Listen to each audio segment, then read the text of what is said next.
if you want to hard reset your POCO F7 by using the recovery mode, first thing that we need to do is turn off our device. So we're gonna press the power button and volume up button at the same time in order to show the power menu, and we need to slide power off over here. We need to slide up in order to power off our device. Wait for the phone to completely turn off, and then we need to press and hold the power button and volume up button.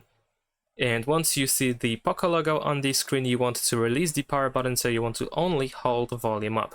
So this is what we're gonna do. So press and hold power button and volume up. And then once you see the POCO logo, just hold volume up. And keep holding volume up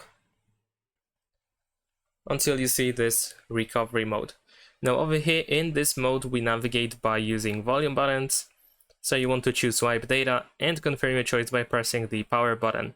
And then you can proceed through the instructions that you will see on the screen in order to hard reset your POCO F7. Thanks for watching, leave a like and subscribe.